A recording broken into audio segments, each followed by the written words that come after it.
Hello everyone and welcome back. As always, I am Mateo311 and this is your one channel for everything VR related. Yesterday, Oculus officially died, and today I'm going to be going over that, recapping Facebook Connect, and going over all the other amazing hardware announcements we had in the last week or so. There are of course links and timestamps down in the description, but before we jump in, this video is brought to you by Kiwi Design, your one-stop for all VR accessories. Are you looking for a Quest 2 Elite strap that won't suddenly snap on you? Or a face pad that won't irritate your skin? Well, Kiwi has you covered. They carry a large array of accessories from cable management systems to replacement facial covers. There are links in the description, and don't forget to use my affiliate code to help support this channel. We recently experienced 3 major VR events. The first one took place last week and was from Varjo. If you're not familiar with the company, they make the highest end enterprise level headsets. They absolutely pushed the limit of visual fidelity. It was speculated that we would get a consumer model, and that's what happened. The Varjo Aero was exciting, but in my opinion, it didn't go far enough. The company removed some of its more unique features, like its full color AR modes, in order to help bring down the price of the headset, and they did have to reduce some of that visual fidelity, but we were still left with the best display for a consumer headset. Unfortunately though, it was at a $2,000 price tag, and doesn't include some hardware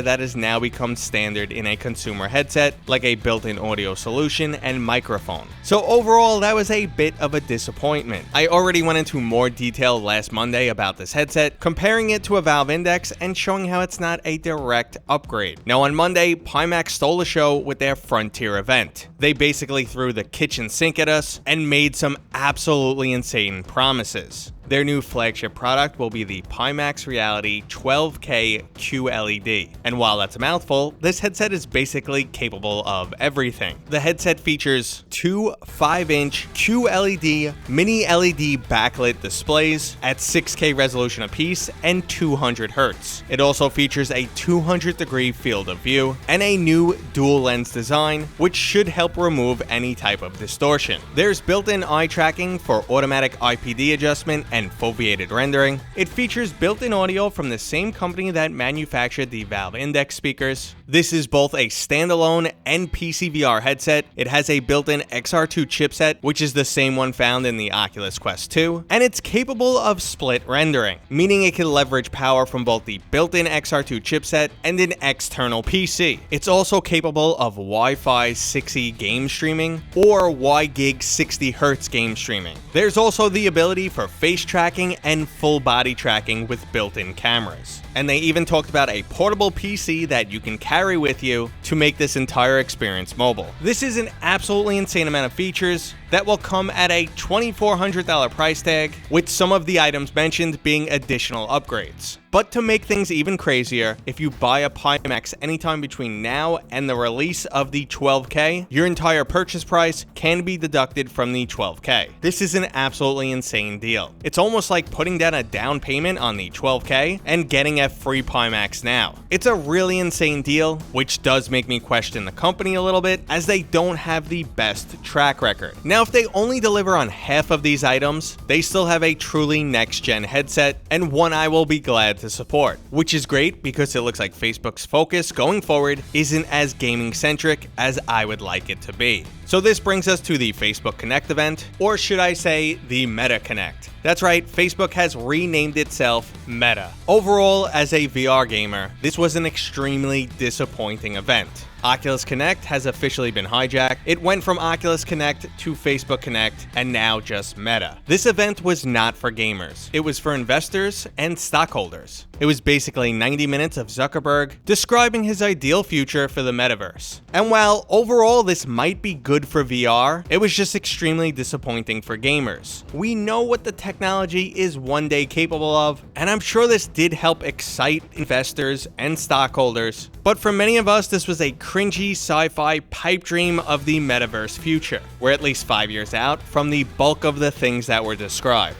When it comes to new headsets, we got a tiny sneak peek at Project Cambria, which is not a Quest 3 or a Quest 2 Pro. It's a higher priced product to test the waters and to see how much benefit we get from adding some extra features like full color pass-through and eye tracking. When it comes to gaming, these are the only things that were announced. Grand Theft Auto San Andreas is in development for the Oculus Quest 2. When is it coming exactly? We have no idea. They now have a partnership with Vertigo Games, which will bring 5 more titles to the Oculus platform, but I do want to point out these are not exclusive games, so you will be able to get them on other platforms. Beat Saber has an update coming. The only thing they showed was a custom saber, and they mentioned the term level up with a little ding sound. So maybe they're introducing some sort of leveling system where you can unlock special sabers. Population 1 is going to continue to get updates, and the biggest shocker was Blade and Sorcery Nomad is coming to the Oculus Quest 2 on November 4th.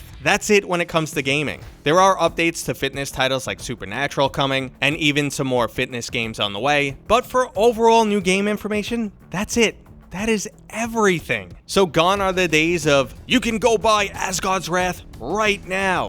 That's it, those announcements are gone. This event was just all about the potential future and the metaverse. They did spend a lot of time talking about updates to avatars, how they're going to make socializing and work tasks much better in VR. They discussed a large slew of technical and software updates, but nothing they can show us right now. It was basically, we're doing a lot of work behind the scenes and something metaverse. Presence, something metaverse. I know I'm coming off jaded here. I understand that Facebook's main focus is not gaming. They want VR to be the next computing platform, just like how cell phones became a standard device not too long ago. In order for that to happen, they're going to have to do a lot more than just gaming. Now, the event that was actually much better than the keynote was listening to John Carmack speak. He explained why Oculus isn't focusing on pushing the hardware forward, and that the real focus needs to be on software right now. A great example he used, VR can't become the next computing platform with its current level of user friction. 50% of the time when you pick up your Oculus Quest, you might need to redraw your boundary and click through a whole bunch of screens before it starts working. Imagine your cell phone did that every time you picked it up. It's also refreshing to see how John Carmack isn't afraid to point out the shortcomings of Facebook and talk about how he occasionally disagrees with the company's direction. If you like John Carmack,